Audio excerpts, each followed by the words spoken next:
Ayah percaya padamu, Ki. Angga sedang dalam perjalanan ke sana, dia merasa tidak tenang mengetahui kamu berangkat sendirian. Tidak usah ayah, aku tidak mau melibatkan Kak Angga dalam masalah ini. Sanggah Kelani. Bukan ayah yang meminta, tapi dia yang ingin ke sana. Sudahlah, nak. Berdua lebih baik daripada sendirian. Pov Kelani. Rumah ini sangat nyaman. Rasanya sudah tidak sabaran ingin melihat darah atau kesedihan di mata penghuninya. Bima, aku tahu kamu menyukaiku, begitu juga denganmu Guntur. Akan kubuat kalian hancur dan malu. Sudah lama aku ingin melampiaskan amarah dan dendamku. Tok, tok, tok. Aku melangkah ke pintu. Setelah mandi tadi, aku berpakaian dress pink dan membiarkan rambut panjangku terurai indah. Memikat Bima lebih rencana awalku, karena dia salah satu kelemahan Guntur dan Jumi. Jeki, aku ingin melihat sosokmu sekarang. Apakah ia masih seperti dulu yang punya hasrat terhadap gadis-gadis muda perawan? Kalau masih sifat itu melekat di dirinya, maka ia akan masuk dalam perangkapku. Tunggu aku bajingan. Pintu kubuka. Bima sudah berdiri di depan pintu terpana menatapku dari ujung kaki sampai ujung rambut. Aku hanya tersenyum manis menyambutnya, tentu semua itu kulakukan karena punya tujuan. Keki, kamu cantik sekali. Ucap Bima yang tidak lepas matanya memandangku. Kakak terlalu banyak muji, aku berdandan agar terlihat cantik di mata Kak Bima. Jawabku menggoda. Apa? Tanya Bima seakan tidak percaya dengan ucapanku. Sorry. Maksudku aku selesai mandi, Kak. Jawabku pura-pura keceplosan dan sebenarnya memang disengaja. Oh, aku kira. Kenapa, Kak? Tanyaku pura-pura tidak mengerti. Aku kira kamu dandan untukku. Jawab Bima melanjutkan katanya. Sebenarnya. Aku menggantung kata-kata agar Bima semakin penasaran. Apa, Ki? Bima sepertinya ingin tahu. Tidak jadi, aku malu mengatakannya, Kak. Aku yakin Bima pasti sangat kegeeran dengan tingkah dan cara bicaraku. Tidak apa-apa, aku mengerti, kok. Ibu dan ayah sudah menunggu untuk makan bersama. Loh, tadi udah makan, Kak? Iya, tapi tadi itu makan siang, sekarang makan malam. Baiklah, Kak, ayo. Aku dan Bima melangkah ke ruang makan. Rumah ini sangat besar dengan ruangan yang tertata indah. Tapi yang membuatku bertanya, di mana Jaka anak pertama Bu Jumi?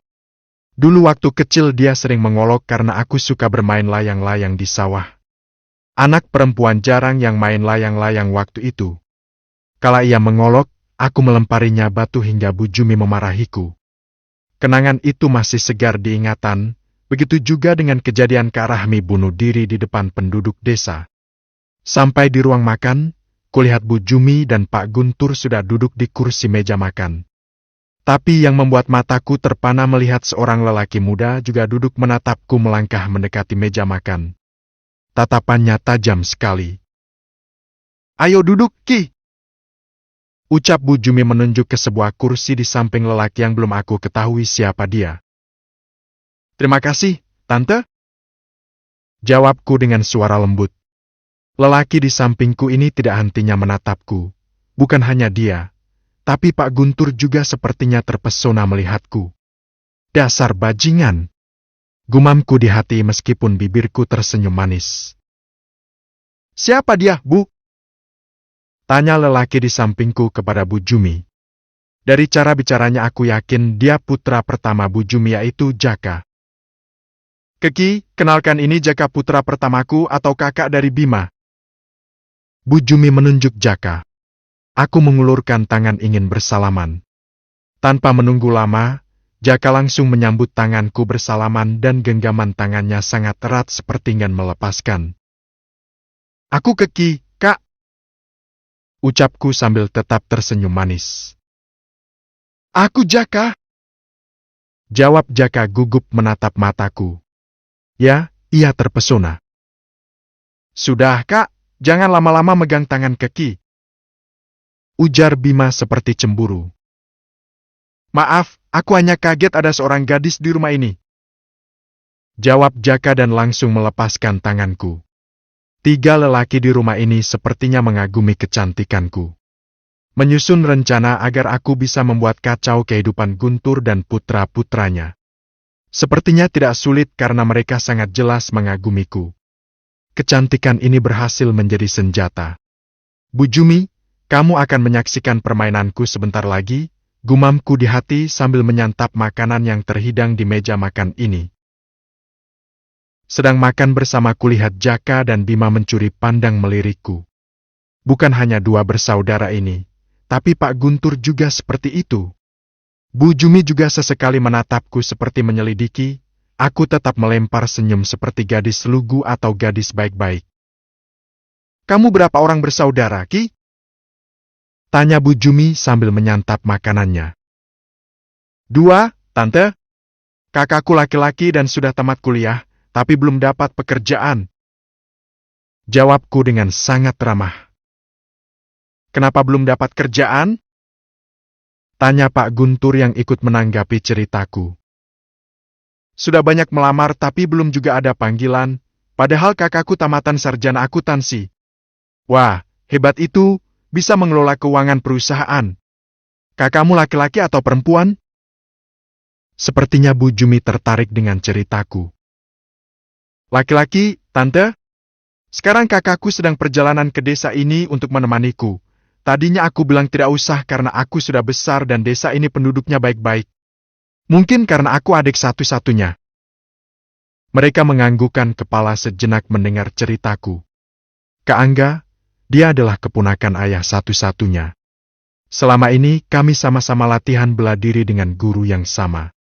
Ayahku 2 bersaudara, setelah 2 tahun yang lalu adik ayah meninggal. Kak Angga ikut tinggal bersama kami. Mendengar cerita aku dan ayah, Kak Angga bertekad ingin membantu dalam misi balas dendam ini. Aku sengaja pergi ke desa ini duluan tanpa memberitahu Kak Angga. Semua lantaran tidak ingin melibatkannya. Aku tidak mau ada korban berikutnya karena aku lebih mementingkan balas dendamku daripada masa depan. Dendam ini setiap malam terus merasuki jiwaku. Mimpi melihat Kak Rahmi bunuh diri juga selalu membuatku menangis setiap hari. Andaikan aku bisa membela kakakku waktu itu, mungkin Kak Rahmi masih hidup sampai sekarang. Tapi apa dah, aku hanya gadis berumur 10 tahunan. Tapi kenapa kamu bisa dapat izin dari pemilik rumah itu untuk tinggal di sana? Tanya Bu Jumi. Sepertinya ia curiga. Aku punya teman, katanya orang tuanya sibuk di luar negeri. Rumah itu sudah dibelinya dari seseorang 3 tahun yang lewat. Karena aku ada penelitian tugas kampus, dia menawarkan rumah itu. Katanya rumah itu hanya sekali dikunjungi dulunya. Bagiku yang hanya seorang mahasiswi, lumayan menghemat biaya, Tante. Dengan lancar dan sangat percaya diri aku bercerita. Apakah kamu pernah bertemu dengan pemilik aslinya?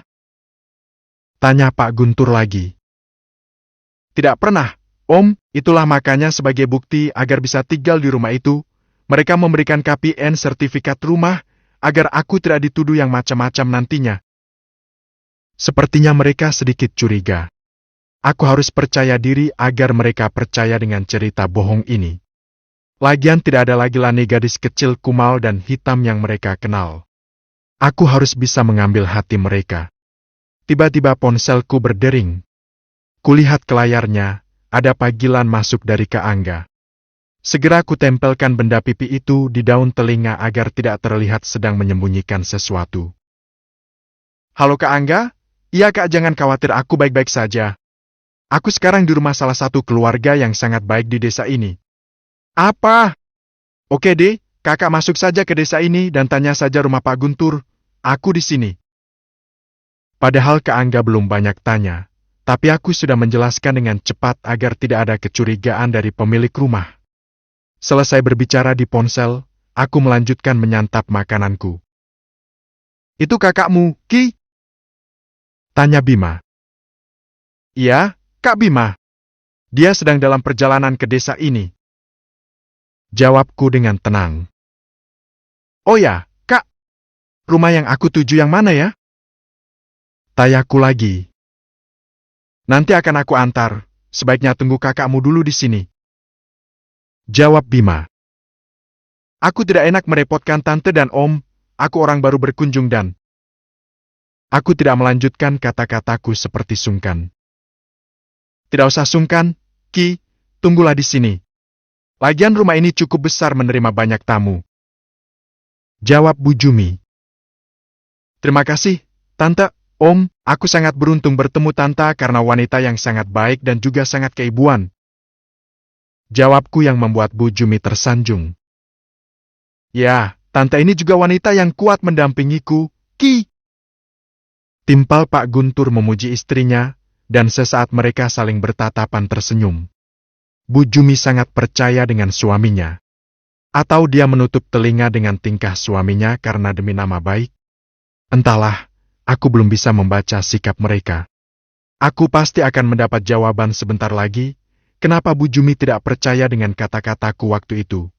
Padahal suaminya dan kepala desa sudah sangat jelas ingin memperkosa Kak Rahmi, tapi ia tidak percaya. Selesai makan bersama, aku duduk di teras depan dengan Bima. Sementara itu Jaka sedang membersihkan mobilnya di halaman dan sesekali melirikku yang sedang bercanda dengan Bima. Dia diam tetap melanjutkan pekerjaannya, entah apa yang ada dalam di pikirannya. Yang jelas dia juga mengagumi kecantikanku. Jadi Kak Bima suka naik kuda? Tanyaku menanggapi cerita Bima. Ya, kami punya 10 ekor lebih kuda di belakang rumah ini, nanti akan aku ajari kamu menungganginya, Ki. Ucap Bima dengan penuh semangat. Benarkah, Kak? Wah, aku sangat senang sekali. Aku ingin keliling desa ini menunggangi kuda bersama Kak Bima, pasti seru. Lagi-lagi Bima tersenyum mendengar perkataanku. Dipastikan dia merasa tersanjung dipuji. Semua ini sengaja karena aku ingin menaklukkan putra-putra Bu Jumi. Satu persatu adalah sasaranku. Kamu mau minum apa, Ki? Aku mau ambil minuman dingin di kulkas. Kata Bima menawarkan. Terserah Kak Bima saja, apapun di rumah ini aku suka. Jawabku sedikit menggoda. Aku senang mendengarnya, Ki. Oke, aku ambil minuman dulu. Bima bangkit dari duduk dan melangkah ke dalam. Melihatku duduk sendirian, Jaka mendekat dan ikut duduk di sampingku. Tatapannya sedikit membuatku jijik, itu tatapan nafsu dan sangat berbeda dengan adiknya Bima. Kalau aku perhatikan, Bima seperti lelaki lugu, sedangkan Jaka terlihat sangar dan berpengalaman. Aku harus hati-hati menghadapi Jaka. Maukah kamu jalan-jalan denganku nanti malam, Ki? Astaga, tatapan itu sangat membuatku tidak nyaman. Namun tersenyum adalah caraku agar terlihat tetap ceria. Sebenarnya aku mau, Kak Jaka. Tapi aku harus membersihkan rumah tempatku akan menginap selama di desa ini.